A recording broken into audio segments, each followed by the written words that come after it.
ये कहानी है श्री कृष्ण भक्त कर्माबाई की। सन 1615 में राजस्थान के नागौर जिले के कालवा गांव में जीवन राम डूडी नाम के एक जाट किसान की खुशी का ठिकाना नहीं रहा जब उनके घर एक कन्या ने जन्म लिया। मेरी कर्मा, मेरी बेटी, आज से मैं तुझे कर्माबाई कहकर बुलाऊंगा। जीवन राम भगवान कृष्ण के परम भक्त थे। उनके घर में भगवान कृष्ण का एक मंदिर था। जीवन राम भगवान कृष्ण को भोग लगाने के बाद ही कुछ खाते थे, ये उनका नियम था। कर्माबाई जब थोड़ी बड़ी हुई तो एक दिन, पिताजी, आप हमेशा भगवान कृष्ण को भोजन खिलाने के बाद ही भोजन करते हो? हाँ बेटी कर्मा, जब भगवान कृष्ण भोजन ग्रहण कर लेते हैं उसके पश्चात ही मैं भोजन करता हूँ। पिता से ये सब देखते सीखते कर्माबाई का बचपन बीत रहा था। कुछ वर्षों बाद एक दिन, बेटी कर्मा, मैं कुछ दिनों के लिए तीर्थ यात्रा पर जा रहा हूँ। जी पिताजी, बताइए क्या आज्ञा है? बेटी कर्मा, मेरे पीछे से भगवान कृष्ण की विधि से पूजा करके उन्हें भोग लगाकर भोजन ग्रहण करना। मैं तुम्हें उनकी पूजा विधि बता देता हूँ और घर का भी ध्यान रखना, ठीक है? ठीक है पिताजी, मैं भगवान कृष्ण को भोग लगाकर ही भोजन किया करूंगी। आप निश्चिंत होकर जाइए। जीवन राम कर्माबाई को भगवान कृष्ण की पूजा और घर की देखभाल का कार्य सौंपकर तीर्थ यात्रा पर चले गए। अगले दिन, भगवान कृष्ण को भोग लगाना है, जल्दी से खिचड़ी बना लेती हूँ। हाँ, ये रहा देसी घी और गुड़। लो, तैयार हो गई आपकी खिचड़ी की थाली। मैं ये रख रही हूँ, आपको जब भी भूख लगे आप खा लेना। मैं तब तक घर के काम निपटा लूं। कर्माबाई खिचड़ी की थाली भगवान के आगे रखकर घर के दूसरे कामों में लग जाती है। वो एक दो बार आकर देखती है। उसे लगा कि शायद भगवान को भूख ना हो। थोड़ी देर बाद, पता नहीं भगवान खिचड़ी क्यों नहीं खा रहे हैं। थोड़ा गुड़ और घी ज्यादा कर देती हूँ। ये लो भगवान, अब मैंने इसमें घी और गुड़ ज्यादा कर दिया है, अब तो खा लो। पिताजी आपके भोग की जिम्मेदारी मुझे सौंपकर तीर्थ यात्रा पर गए हैं। अब वो कुछ दिन बाद आएंगे, तब तक आप मेरे हाथ का बना भोजन खा लीजिए। मुझे ज्यादा व्यंजन बनाने नहीं आते। ये खिचड़ी आपके लिए बनाई है, इसे खा लो भगवान। मैं आपसे विनती करती हूँ, ये खिचड़ी खा लो, वरना जब तक आप भोजन नहीं करोगे मैं भी तब तक भूखी रहूंगी। देख लो फिर। कर्माबाई भगवान कृष्ण से नाराज होकर भूखी प्यासी उनके सामने ही बैठी रही। दोपहर से शाम बीत गई। कर्माबाई भगवान के समक्ष भूखी बैठी रही। भगवान कृष्ण ने जब देखा कि कर्माबाई जिद पर अड़ी है, मूर्ति में से आवाज आई, कर्माबाई, कर्माबाई, तुमने पर्दा तो किया ही नहीं। पर्दा करो, तभी मैं भोजन करूंगा। अरे हाँ प्रभु, रुकिए, मैं अभी अपनी चुनरी का पर्दा करती हूँ। आप आराम से खिचड़ी खाओ। आप मुझे पहले बता देते, इतनी सी बात के लिए पूरा दिन खुद भी भूखे रहे और मुझे भी भूखा रखा। थोड़ी देर में देखते ही देखते पूरी थाली खाली हो गई। भगवान कृष्ण के भोग लेने के बाद ही कर्माबाई ने भोजन किया। अब तो नित्य नियम से कर्माबाई सबसे पहले उठकर भगवान के लिए भोग बनाती और पर्दा करके भगवान के समक्ष बैठ जाती। थोड़ी देर बाद पूरी थाली खाली हो जाती थी। मुझे लगता है प्रभु को सुबह जल्दी भूख लगाती है। कल से सबसे पहले भोग ही बनाऊंगी, उसके बाद स्नान वगैरह और घर के काम बाद में ही किया करूंगी। हाँ, ये ठीक रहेगा।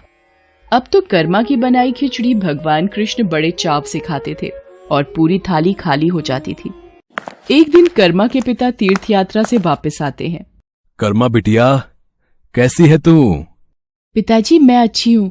और आपके पीछे पहले दिन तो भगवान ने भोग ग्रहण करने में बहुत नखरे किए, फिर शाम को जाकर खिचड़ी खाई, और अब तो भगवान कृष्ण सुबह सुबह ही मेरी बनाई खिचड़ी खा लेते हैं। मैं सबसे पहले उन्हें भोग लगाती हूँ, जब वो खा लेते हैं उसके पश्चात ही दूसरे काम करती हूँ। हे कृष्ण मुरारी, आपकी लीला कौन जाने प्रभु। मैं तीर्थ यात्रा में आपको ढूंढ रहा था, आप तो मेरे घर में ही विराजमान हो। धन्य हो प्रभु, आपकी जय हो। बेटी कर्मा, तुम जैसी पुत्री को पाकर मैं धन्य हो गया। अब से तुम ही भगवान कृष्ण को भोग लगाना। वो तुम्हारा लगाया भोग बड़े चाव से खाते हैं। अब से तुम ही अपने हाथों से भगवान कृष्ण की सेवा करोगी बेटी। ये सब सुनकर कर्माबाई बहुत खुश होती है। अब तो कर्माबाई नियम पूर्वक जल्दी उठकर भगवान को भोग लगाती और बाद में सारे काम करती। कुछ वर्षों बाद कर्माबाई के पिता स्वर्गलोक को प्राप्त हो गए। अब कर्माबाई घर में अकेले रहती तो उनका मन नहीं लगता था, इसलिए वो भगवान कृष्ण की मूर्ति को लेकर तीर्थ यात्रा पर निकल गई और भारत में अलग अलग तीर्थों के दर्शन करने के पश्चात वो उड़ीसा के जगन्नाथपुरी मंदिर पहुंची। बस अब यही जगन्नाथपुरी में एक कुटिया में रहकर भगवान कृष्ण की भक्ति और सेवा करूंगी। कर्माबाई अपने नियम से सुबह सुबह भगवान कृष्ण को खिचड़ी का भोग लगाती और कुछ ही देर में थाली साफ हो जाती। भगवान बड़े चाव से सारी खिचड़ी खाते। उसके पश्चात कर्माबाई अपने नित्य स्नान ध्यान कार्यों को करती। एक सुबह, माँ, कुछ खाने को मिलेगा? बहुत जोरों की भूख लगी है। हाँ हाँ, आजा बेटा, यहाँ बैठ।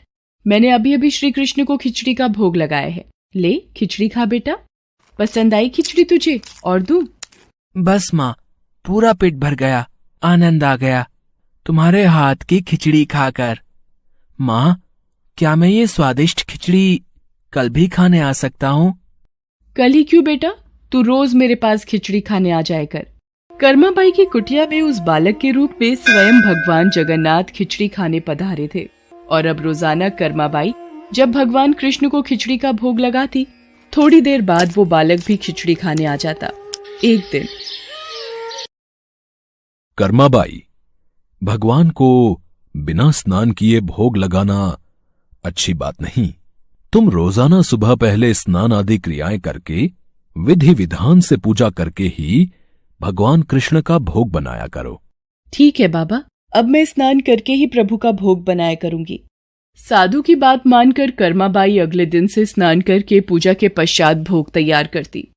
इस कार्य में उन्हें बहुत देर हो जाती थी, पर वो बालक तो अपने समय पर ही खिचड़ी खाने आ जाता था। माँ, खिचड़ी दो ना, जल्दी दो, मुझे बहुत भूख लगी है माँ। थोड़ी देर रुक बेटा, अभी देती हूँ। अब तो बालक रूपी भगवान जगन्नाथ जल्दी जल्दी खिचड़ी खाकर बिना हाथ मुंह साफ किए भाग जाते थे। उन्हीं दिनों मंदिर के पुजारी, जो काफी समय से मंदिर में सेवा कर रहे थे, ये जगन्नाथ भगवान के मुख पर खिचड़ी कैसे? मंदिर में तो काफी दिनों से खिचड़ी का भोग नहीं लगा, फिर ये भगवान के मुख पर खिचड़ी कैसे? हे प्रभु, ये कैसी लीला है आपकी? भगवान जगन्नाथ पुजारी के सपने में आते हैं। मेरी भक्त कर्माबाई, जो जगन्नाथपुरी में ही रहती है, वो बहुत ही प्रेम भाव से सुबह उठकर बाजरे की खिचड़ी का भोग लगाती है। मैं रोजाना सुबह जल्दी उठकर कर्माबाई की खिचड़ी खाने जाता हूँ। मुझे कर्माबाई के हाथ की खिचड़ी बहुत पसंद है। पर एक साधु ने उसके पास आकर सुबह स्नान और पूजा के बाद विधि विधान से भोग लगाने का बोल दिया है। अब कर्माबाई स्नान और पूजा के बाद भोग लगाकर मुझे खिचड़ी देती हैं। इन सब कार्यों में बहुत देर लग जाती है। मुझे बहुत तेज भूख लगती है। भक्तगण मेरा इंतजार कर रहे होते हैं, इसलिए जल्दी जल्दी खिचड़ी खाकर मैं बिना मुंह हाथ धोए वापस लौट आता हूँ। भगवान जगन्नाथ की अद्भुत बातों को स्वप्न में सुनकर पुरोहित जी हर जगह उस साधु की खोज करवाते हैं और उसे बुलाकर सारी बात बताते हैं। साधु घबरा जाता है और कर्माबाई के पास जाता है। कर्माबाई, तुम श्री कृष्ण भगवान की परम प्रिय भक्त हो। तुम्हारे लिए किसी नियम नीति की कोई आवश्यकता नहीं। तुम अपने अनूठे प्रेम से जिस प्रकार सुबह जल्दी उठकर भोजन बनाती थीं, वैसे ही बनाकर भगवान का भोग लगाया करो। ठीक है साधु बाबा, अब मैं पहले की तरह ही सुबह जल्दी भोग बनाया करूंगी।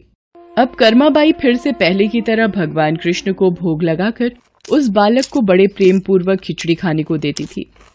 ये क्रम कई वर्षों तक चला और एक दिन कर्माबाई परलोक से धार गई। हे प्रभु, हमसे कोई भूल हो गई क्या? आज आपके नैनों से अश्रुधारा कैसी प्रभु? हे भगवान जगन्नाथ, क्या अपराध हुआ हमसे जो अब दुखी हुए प्रभु? उसी रात भगवान जगन्नाथ राजा और पुजारी के स्वप्न में आते हैं और बताते हैं कि उनकी भक्त कर्माबाई इस लोक से विदा होकर भगवान में विलीन हो गई हैं। अब उन्हें सुबह सवेरे बाजरे की खिचड़ी कौन खिलाएगा, यही उन्हें दुख है। अगले दिन, पुजारी जी, जो स्वप्न आपने देखा वही स्वप्न मुझे दिखाई दिया।